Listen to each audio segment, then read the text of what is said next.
In the heart of a green valley, where the sun kissed the earth with a generous heat, the Alvorada farm stretched. There, between the cows migrated and the chickens of the chickens, he lived a bull named Cornelius. He was an anomaly, a joke of nature in a world where power and respect were measured by the size and sharpness of the horns. Cornelius didn't have them. His head was smooth and round, covered by a soft brown, which made him a target of a constant mockery.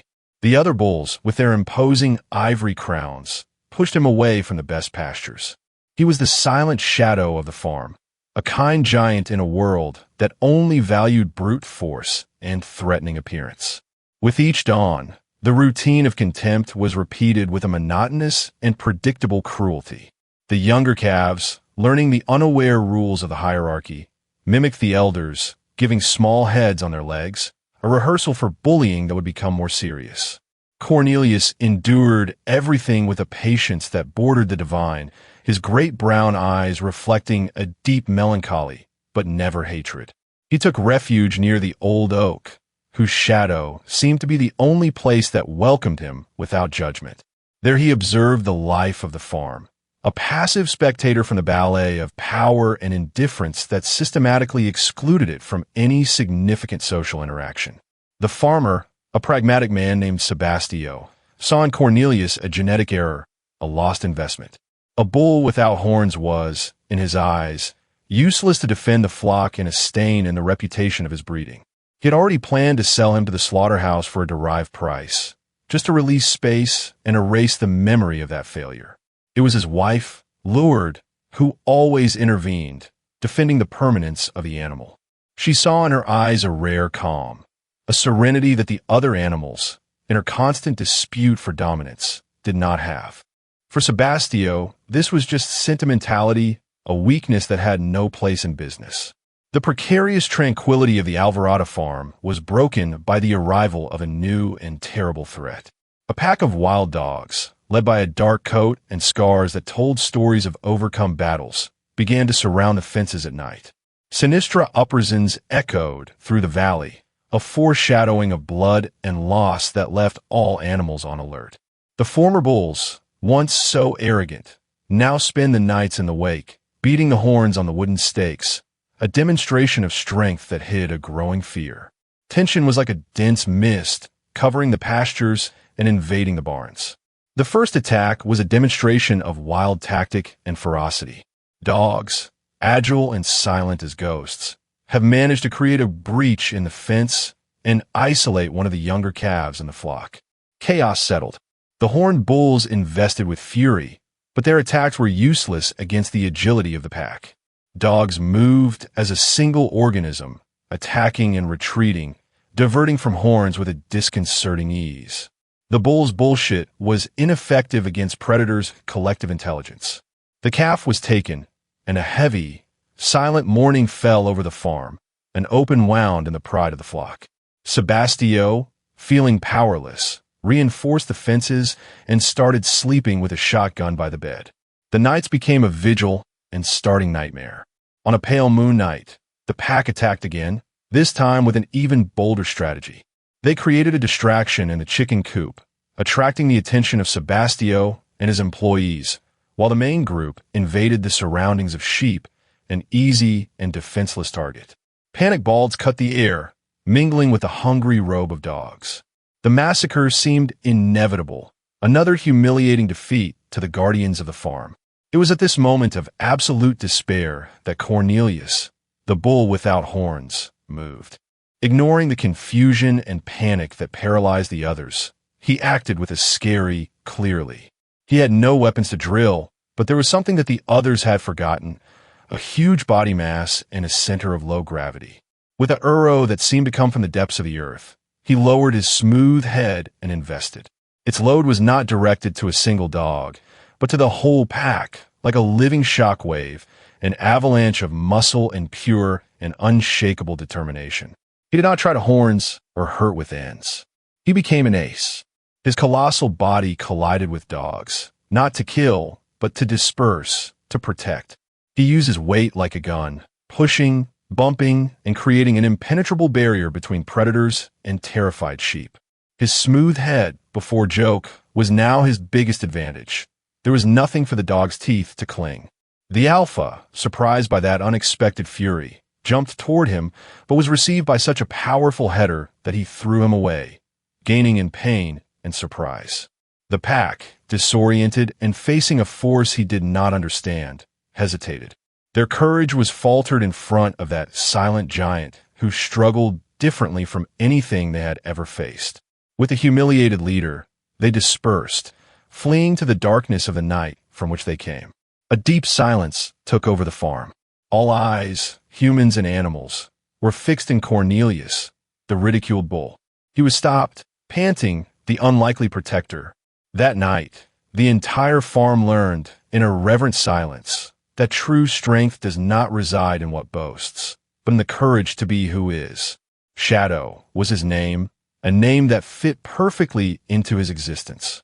He was an old horse, whose eyes, once bright like onyx, were now two milky and lifeless clouds. Blindness had relegated him to the most forgotten corner of the stable, a burden to the owner of the farm, who only kept him for a remnant of penalty and the memory of his glory days as a racing champion.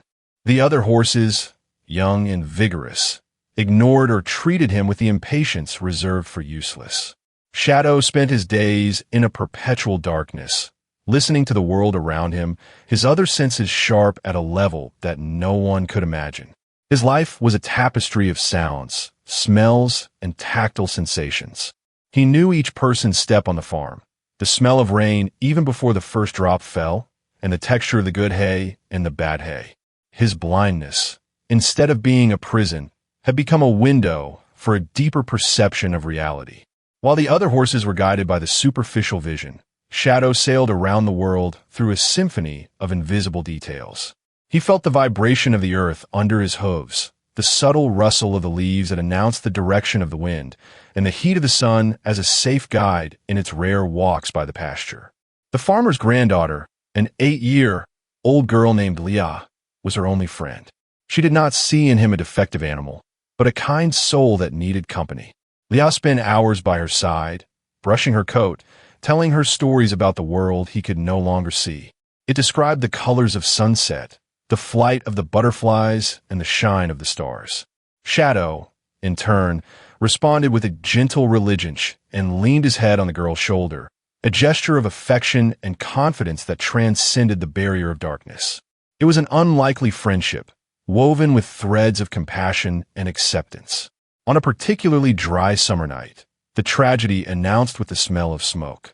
A lightning, coming from a distant, rainless storm, hit the main barn, which stored the entire hay of the season.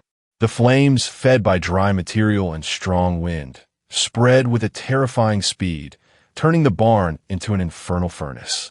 The hungry and relentless fire began to advance toward the stable, where the horses, in panic, reconnected and kicked the doors of their bays, trapped in a deadly wood and approaching fire trap. Panic was total. The screams of men mingled with the desperate religions of animals. Dense and suffocating smoke invaded the stable, blinding everyone, seer or not.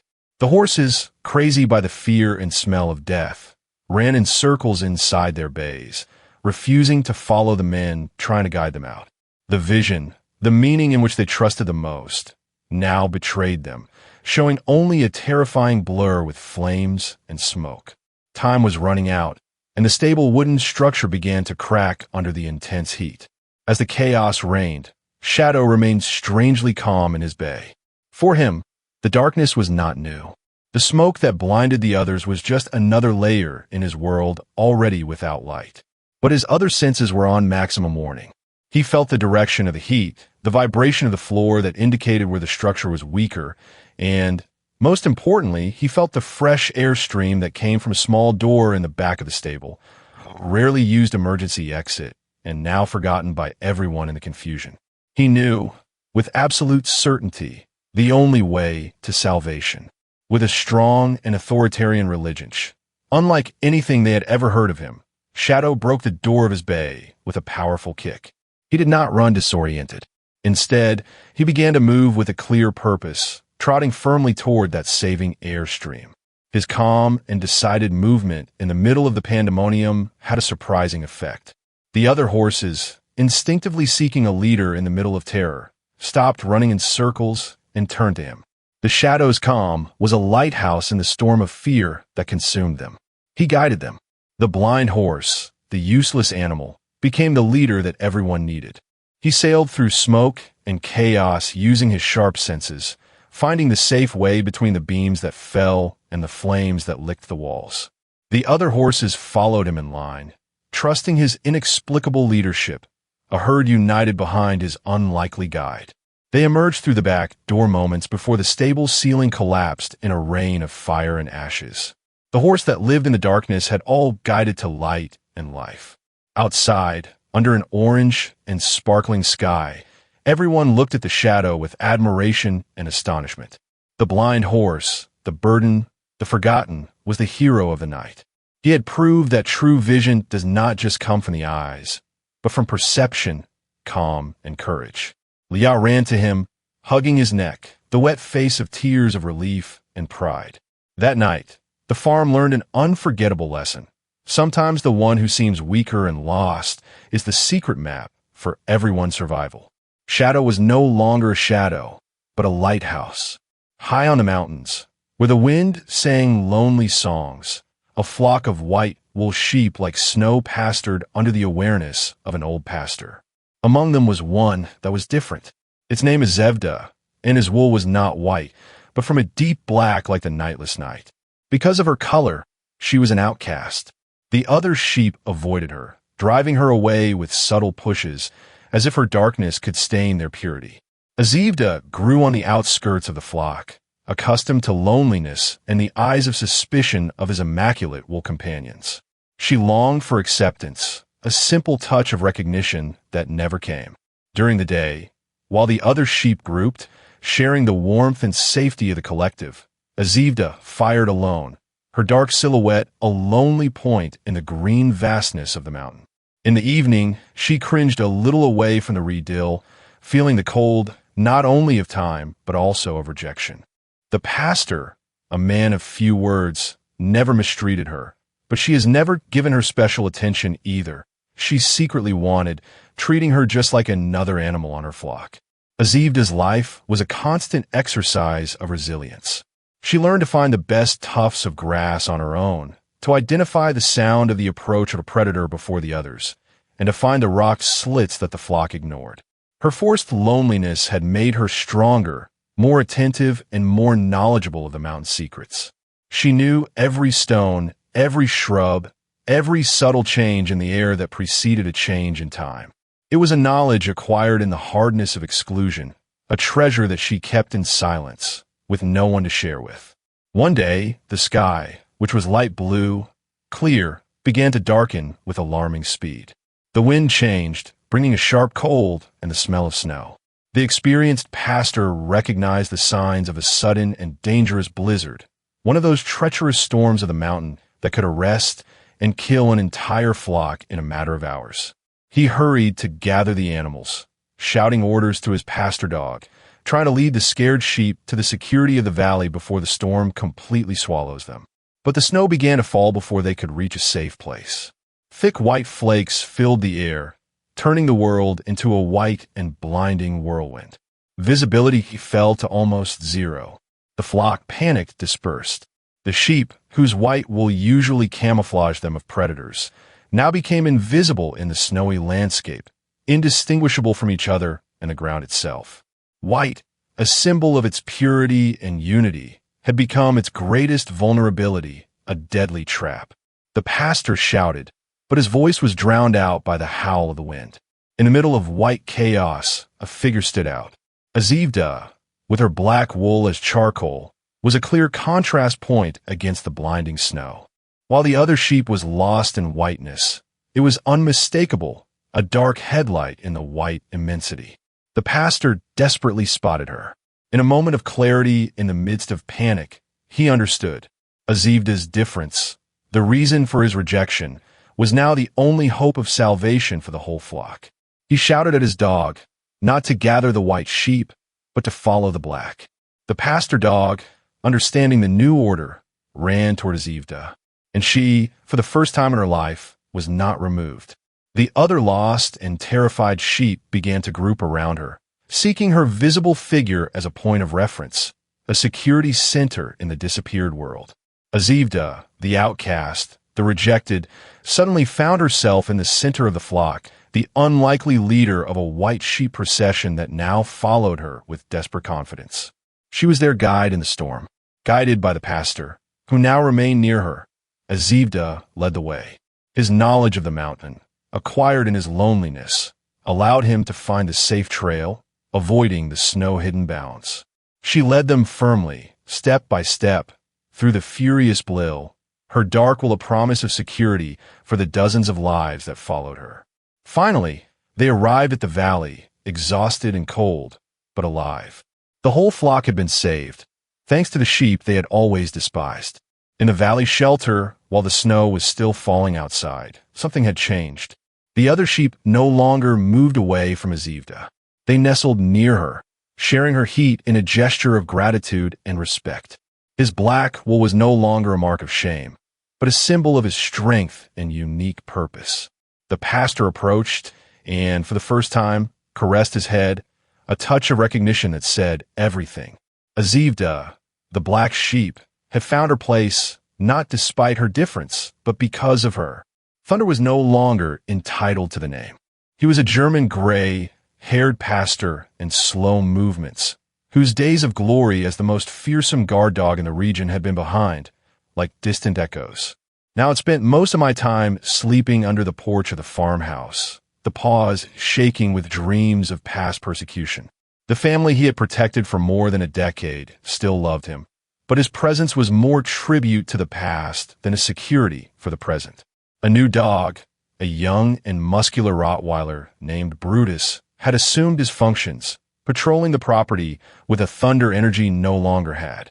Brutus treated him with the arrogance of youth, growling low whenever Thunder approached the bowl of food or a toy. For Brutus, the old dog was just a relic, a piece of museum that took up space. Thunder, in turn, never retaliated.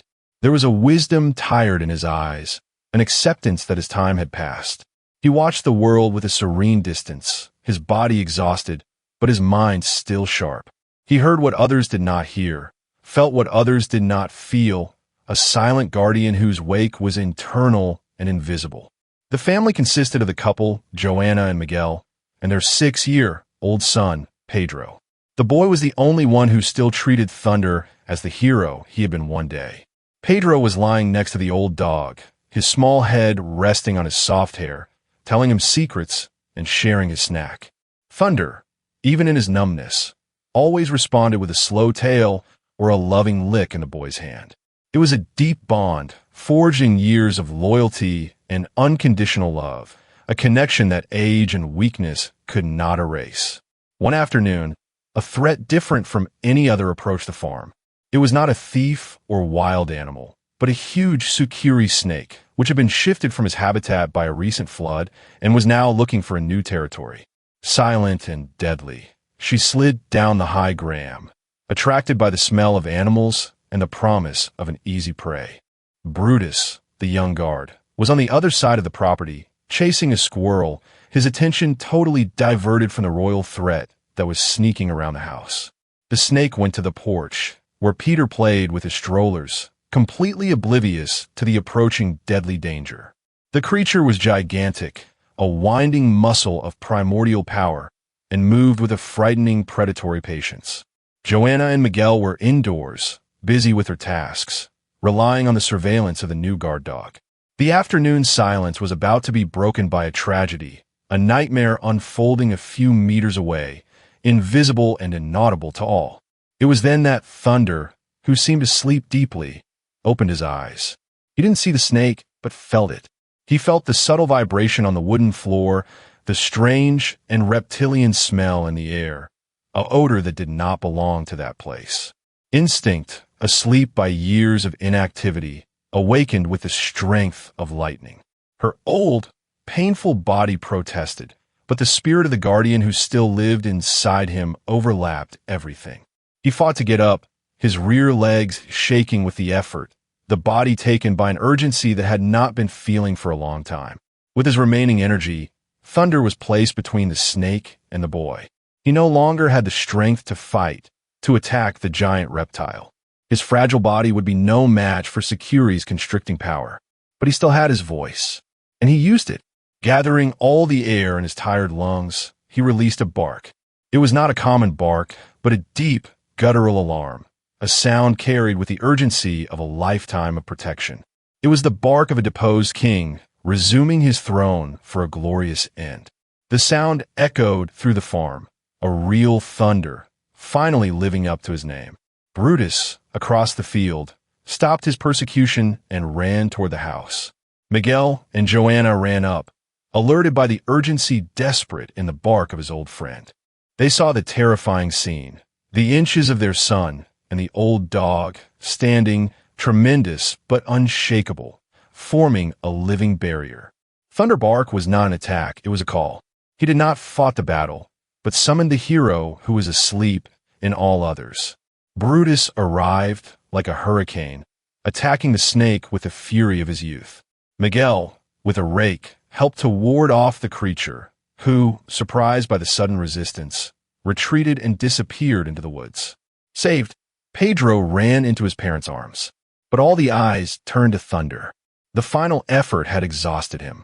He fell gently on the floor of the porch, his chest rising and down with difficulty. He had given his last alarm. That day, he was not just a hero, but the creator of heroes, proving that even when the force goes, courage can echo forever. He was a lonely figure in the middle of the cornfield, a guardian of straw and old rags. His name was a clown, given by the farm children because of the painted and crooked smile on his off-back face. But he brought no joy. With his arms extended like a cross and his button eyes that seemed to follow who passed, he was a source of fear and legends.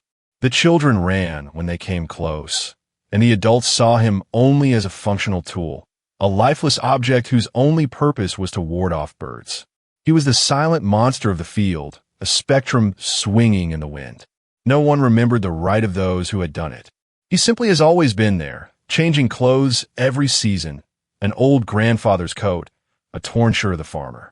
Time and the sun had faded their colors, and the rain had left dark spots on his face, which looked like permanent tears. The crows at first feared him, but over time they learned to ignore him, landing on his shoulders as if he were just another fence pole. Its effectiveness as a scarecrow was questionable, but its presence as a frightening icon was undeniable for young souls. The farm was governed by a relentless cycle of sun and rain, but that year, rain forgot to come. A severe drought was ripped on the earth, cracking the soil and yellowish the plantations. The cornfield, once a lush green sea, was now a dry and fragile field of rots. Desperation began to settle in the farmer's house. Each day without rain was an extra nail in the coffin of his hopes. The wells were drying, and the animals lost weight. The earth, once so generous, now seemed hard and cruel, refusing to give life. The heat was relentless.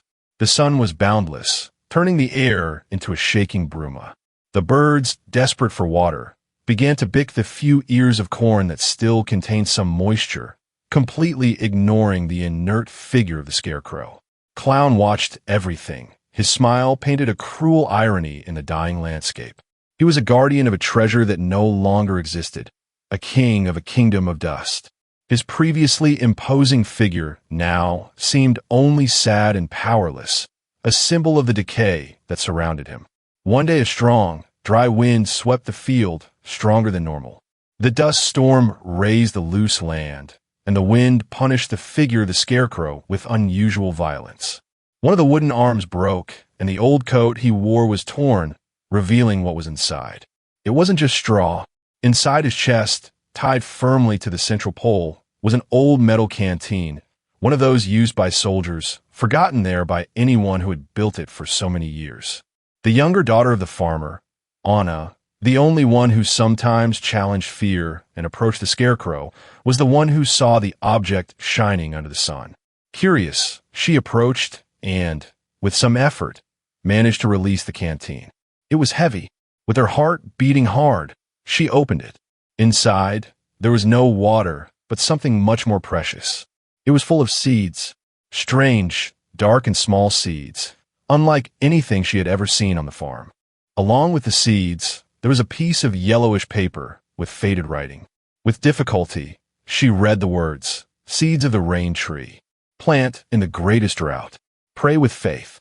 It was a message from his great-grandfather, a man who, according to family legends, knew the secrets of the earth. He had built the scarecrow and hidden his last hope, a legacy for a time of despair like that. Anna ran home, the canteen in her hands, shouting at her father.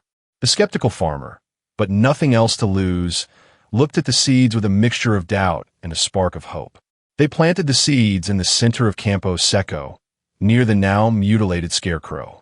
The family gathered around the small lot of land, and, following Anna's intuition, they did not pray for rain, but they thanked the earth, the sun, and the hope that the old guardian of straw had given them. It was an act of pure faith in the midst of desolation. They took care of that small point with the rest of the water they had, an investment of everything left to them. The scarecrow, with one arm less and the chest open, seemed to watch. In the following days, a small green sprout broke the cracked earth. And with him, something in the sky has changed. Clouds began to form, first shy, then dark and heavy. And then the rain came. A soft rain at first, then strong and constant, soaking the thirsty earth. The scarecrow, the monster that scared the children, revealed the true angel of the farm guard. In his heart of straw, he did not keep fear, but the seed of survival, a secret of love and prediction that waited patiently for the time to reveal. Zizi was a different bee. In a hive where life was defined by productivity and collective work, it was considered useless. Since her birth, she was unable to perform the most fundamental task of a worker bee, to produce honey. Her glands were defective, and as much as she struggled, collecting nectar with the same hard work as her sisters, she could never turn him into the liquid gold that supported the colony. She was a sterile worker, an anomaly in a perfectly organized and functional society. Her sisters treated her with a mixture of pity and contempt. They kicked each other when Zizi passed, their antennas shaking in a clear sign of disapproval. "There goes the useless mouth," they seemed to say. The queen, a majestic and pragmatic sovereign, tolerated her, but Zizi felt the weight of her uselessness in every look, in every order that was given to all but her. Excluded from the tasks of the hive, Zizi found a refuge in the outside world. She spent her days flying, not to collect nectar, but to explore. She became an explorer. While his sisters flew directly to the known flower fields, Zizi ventured into unknown territories. She flew louder and farther than any other bee, carried out by insatiable curiosity and the desire to find a purpose for herself. She learned to read the language of the wind, following the course of rivers and memorizing the geography of the landscape with impressive accuracy.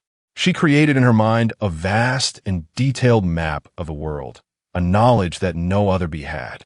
That year, a silent and devastating plague spread throughout the fields. The flowers, one by one, began to wither and die, their petals becoming brown and lifeless. The nectar supply, the source of life of the hive, began to decrease dramatically. Panic settled in the colony. The workers returned from their increasingly exhausted expeditions and with their pollen pockets almost empty. Honey reserves decreased an alarming rhythm, and hunger, a threat they had not faced for generations, hovered over them like a dark cloud. The queen sent her most experienced scouts in all directions in a desperate search for new sources of food. But they all came back with the same desolate news. The fields were dead. The flowers had disappeared. The hive, once a vibrant activity center, became a place of fear and uncertainty. Constant tinnitus was replaced by a tense silence, broken only by the weak sound of hungry larvae. The end seemed close, a slow and silent extinction in a world that no longer supported them. It was then that Zizi, the useless bee, returned from one of her long expeditions. She had flown beyond the mountains, to a hidden valley that no other bee had ever reached. And there, she had found something extraordinary, a rare flower field, a bright blue that flourished out of season and were immune to the plague. She had found salvation. She flew to the center of the hive and started dancing. His dance was frantic, different from the standard dance that indicated the direction of the food. It was a new, complex dance that described a long, dangerous journey. At first, the other bees ignored her. Why should they follow the bee instructions that had never contributed to a single drop of honey? But the desperate and wise queen watched Zizi's dance carefully. She saw the accuracy, clarity, and certainty in the movements of the little bee. In an act of faith that went against all logic and tradition, the queen gave the order, "Follow it." The whole, hesitant but obedient swarm raised a flight behind that unlikely guide, a leader who had never led anything. Zizi guided them with a masterful ability. She led them through dense forests, over broad rivers, and between the peaks of the mountains, following the map that had recorded in her mind. It was an arduous journey that tested the boundaries of swarm resistance, but the confidence in his unlikely guide kept them together. Finally, they arrived in the hidden valley. The vision that greeted them was a miracle, a sea of blue flowers, throbbing with life and nectar. Salvation was there before them. The swarm launched over the flowers, and the sound of work and hope filled the air again. Zizi, the bee that could not do honey, had done something much more important. She had saved her extinction colony. She had proved that the value of an individual is not meant only by her ability to follow the rules, but for her courage to explore the unknown. His lonely flight, born of exclusion, became the compass that guided all his people to a new beginning. She found her purpose, not in production, but in vision. Rust was less a cat and another piece of furniture in the barn. A large and fat orange feline whose biggest effort of the day was moving from a sunny bolt to another. The rats danced around him, bold in his lazy presence, and the other animals on the farm saw him with disdain. He was the epitome of the retired hunter, a warrior who had deposited the weapons in exchange for an infinite supply of milk and endless naps. The farmer kept him out of affection, remembering the agile kitten that he had been one day, but no longer expected any contribution to pest control. His lazy reputation was legendary. The chickens closed near their tail without fear, and the farm dogs didn't even bother to bark for him. Rust lived in a state of sleepy happiness, its ronroners the only sound it produced, a constant and smooth engine that was part of the barn sound landscape. He seemed to have made a pact of non-aggression with the world, a peace agreement in which he would not bother anyone, as long as no one bothered his sleep. Its existence was a long and peaceful yawning under the wooden ceiling. However, what seemed lazily was, in fact, extreme conservation of energy, a strategy of a veteran who knew that the true battle is not brought every day.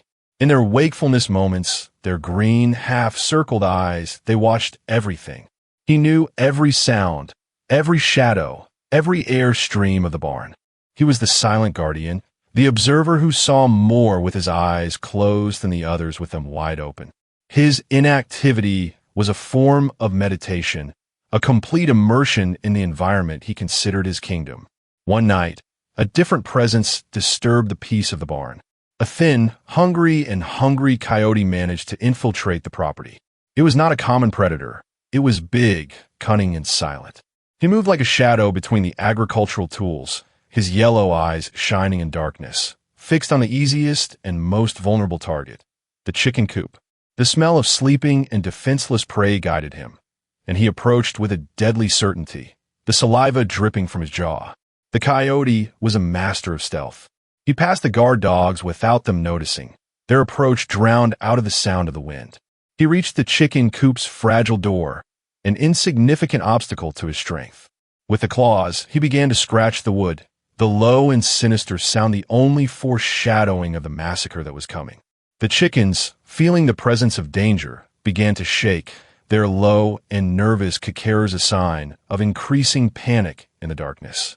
The predator was at the gate, and it was this sound, this disturbance in the nightly night symphony, which aroused Rust. He did not get up sleepily. In an instant, laziness disappeared, replaced by an electric readiness. The slow cat has turned. He moved from the high beam, where he slept at the speed and silence of a panther. He made no noise, did not feel. He has become an orange shadow in the darkness, his previously relaxed muscles, now tense and ready for action. The true hunter had awakened from his sleep. Russ did not attack the coyote directly. He knew that in a direct confrontation, he would be at a disadvantage. He was a strategist. Jumping from beam and beam with surprising agility, he reached an unstable shelf above the entrance of the barn, where the farmer kept old metal cans and heavy tools. With a calculated and accurate push, he sent everything to the floor, creating a deafening metal noise crashing into the concrete, an alarm that no living being on the farm could ignore. The noise was cataclysmic. The coyote, surprised and scared by the sudden crash coming from above, abandoned his attack on the chicken coop and fled in panic for the night. The lights of the house came on, the dogs began to bark frantically, and the farmer came out with his flashlight, finding the barn in clutter, but the healthy and saved animals. In the midst of the confusion, no one noticed the orange figure who settled again in his beam, his heart beating hard, but the calm outward as always. The next morning, when the farmer found the coil's claw marks on the chicken coop door, he understood. He looked at Rust, who blinked slowly to him from his place to the sun, and a new respect came in his eyes. The lazy cat, the retired hunter, was still the guardian of the barn. He simply chose his battles with the wisdom of who knows that power is not in the constant display, but in the decisive action at the exact moment. Russ closed his eyes and began to Ron Roner, his duty fulfilled. Have you ever wondered where the true heroes come from? We often forget that courage does not scream and strength does not always display. In the following stories, we will find that the most despised can carry salvation, that in darkness can reside the clearest vision, and even in the deepest silence, a call to bravery can echo. Get ready to know the bull without horns, the blind horse and the black sheep, whose journeys remind us that the greatest power often flourishes exactly where the world can only see weakness.